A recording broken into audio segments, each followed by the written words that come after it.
Welcome to week 9 of the Para Training Academy. I want to start by showing this great shirt my husband found. It says, "That wasn't very data driven of you." And it was cute. I felt very reinforced, which is actually what we're talking about this week. So let's get started. Reinforcement is one of those words that gets thrown around a lot in education. We need to reinforce him. She needs a reward. He's not motivated. She just wants a prize. But reinforcement is actually a little different than just giving students rewards or handing out stickers when they're good. At its simplest, reinforcement is something that happens after a behavior that makes that behavior more likely to happen again. And that last part is really important. The behavior has to increase in the future.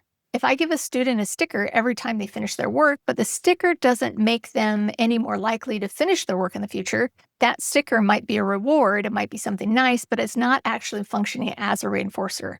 The student's behavior is what tells us whether something is reinforcement or not, and whether it's actually working. Sometimes reinforcement gets a bad rap in education because we're just like walking around handing out Skittles, preventing kids from developing intrinsic motivation, which I hear a lot. But the truth is, we all respond to reinforcement. We go to work, we love the kids, yes, but we also get a paycheck, and we are more likely to keep going to work if we get that paycheck, and less likely to keep going if that paycheck stopped. I know that as much as you love the kids, if you weren't getting paid to be there every day, it's pretty unlikely you would keep working. Depending on our love language, we might be more or less motivated to continue something in our personal relationships if our partner tells us thank you, or hugs us, or brings us flowers. It just depends on what we respond to and what makes us more likely to continue to do something that is getting that response. So what's reinforcing is different for everyone. Now, when we're talking about our students, we should always still have the goal to fade and thin that contrived reinforcement, the Skittles, the tokens, the stickers. We should try to thin that out over time when we can, but there's nothing wrong with using external motivation when a student needs it to learn a new skill or to experience success. Our behavior is constantly being shaped by what happens around us. If something good happens to us after we do something, we're more likely to do it again, and our students learn the exact same way. Now, one thing I really want you to understand this week is the difference between reinforcement and bribery, because sometimes people will say things like, well, I'm not giving him the reward for something he's supposed to do, or isn't that just bribing him? If we're using reinforcement correctly, we plan ahead. If you think about a parent with a child in a store, and I've seen this before, the child is in the grocery cart and they see the candy bar on the side and they start crying, and it's disruptive and it's embarrassing, and the mom just wants to get out of there. I totally get that. And maybe they give them that candy and the crying stops before they head out. And that seems like it worked, but we know that that is actually reinforcing the behavior of the crying, because that child then learned, hey, if I cry, I get the candy. Now, if you flip that around, if right before they went into the store, the mom got down to the cute little kid's level and said, hey, when we go in, we need to get these 3 things. We're going to go down these 3 aisles or whatever it is. And if you help me pick out these 3 things and you're on your best behavior, however you as the parent define it, if you do these things at the very end, we'll be able to pick out 1 piece of candy. Now you have the behavior expectation, you wait and see if it happens, and then reward the behavior after it happens. With reinforcement, we know the behavior that we're trying to increase, and the student knows what they're supposed to do. They demonstrate that behavior, and then something valuable to them happens afterwards. Bribery usually happens when we're already in the middle of a problem. The student is yelling or refusing or crying, throwing things, whatever it is, and the adult is desperate to make it stop and might say, stop screaming, and then you can have the iPad. It might work in the moment, the screaming stops, and we're thinking, phew, crisis averted, except we may have accidentally taught, if I scream long enough, someone offers me the iPad. That's a very different lesson from when I complete my work, I earn the iPad time. That's why the timing and the behavior we're reinforcing matter so much. So what actually is reinforcing? Here's where this gets interesting. You don't get to decide what's reinforcing. Neither do I. The student does. And that doesn't mean they are going to tell you every single time what they want to work for. That's not necessarily. But I could say, you get a sticker, and the student can basically say, congratulations on your sticker, lady. Because if they don't care about stickers, it's not going to change their behavior. And what students want can change. So maybe yesterday, Sophia would have done just about anything for drawing time, but today, no, not so much. Today, she wants to play with Legos. Next Tuesday, who knows? Maybe she wants to sharpen pencils. Kids are wonderfully weird. That's why we're going to practice doing some simple preference assessments this week. And don't let the word assessment make it sound more complicated than it is. A preference assessment can be very informal. Watch what the student chooses. Offer a couple of options. Notice what they go back to.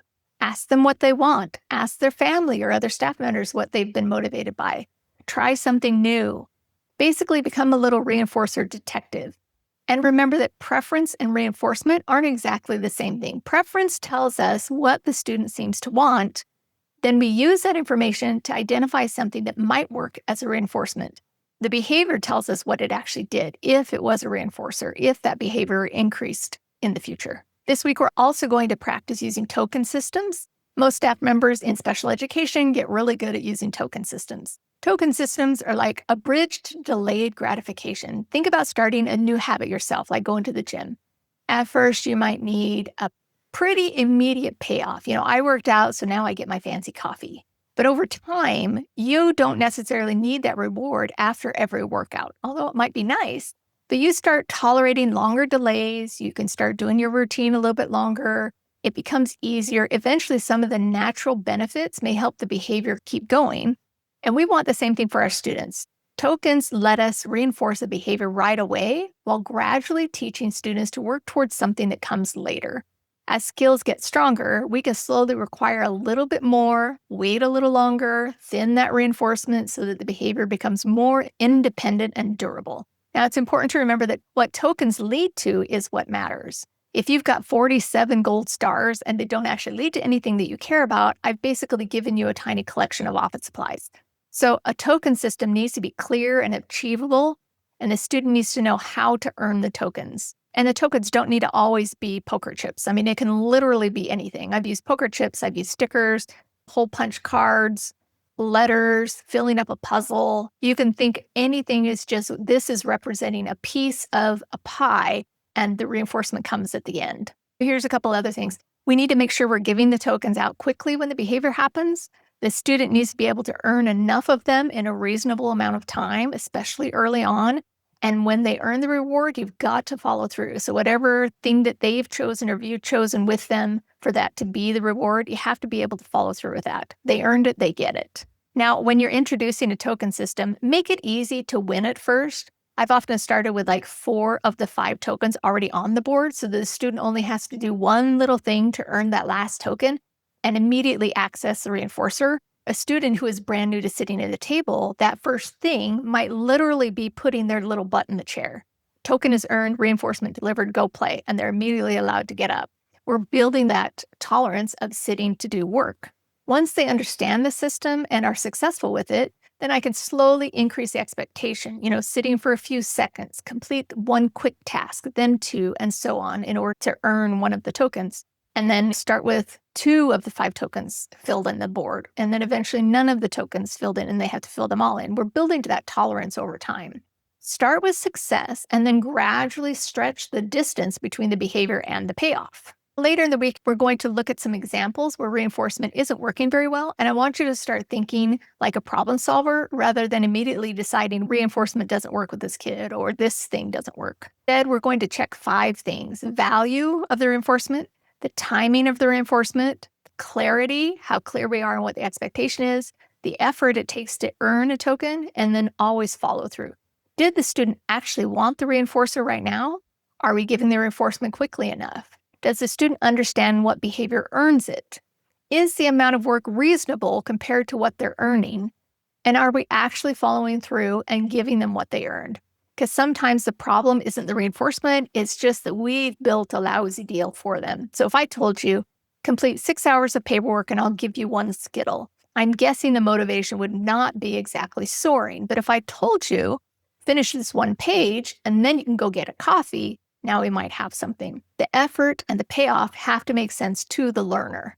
So throughout this week, you're going to practice figuring out what the students actually prefer, designing a simple token system, looking at examples of reinforcement that aren't working, and then actually trying a reinforcement with a student yourself. The biggest thing I want you to practice is watching what happens next. Don't think, I gave reinforcement. Ask, did the behavior happen again? Did I get more cooperation? Did we move forward with the goal? Because that's where the answer is. By the end of the week, I want you to feel more comfortable noticing those potential reinforcers, checking preferences instead of just assuming you know what a student wants, and delivering reinforcement quickly enough, and recognizing when you might need to change your approach. Now remember, reinforcement isn't just about handing out prizes all day. It's about intentionally creating the positive incomes for the behaviors and the skills that we want students to use more often. So go find out what your students are willing to work for this week. And if your beautifully laminated token board gets you absolutely nowhere, don't blame the kid. Check the play, and I will see you next week.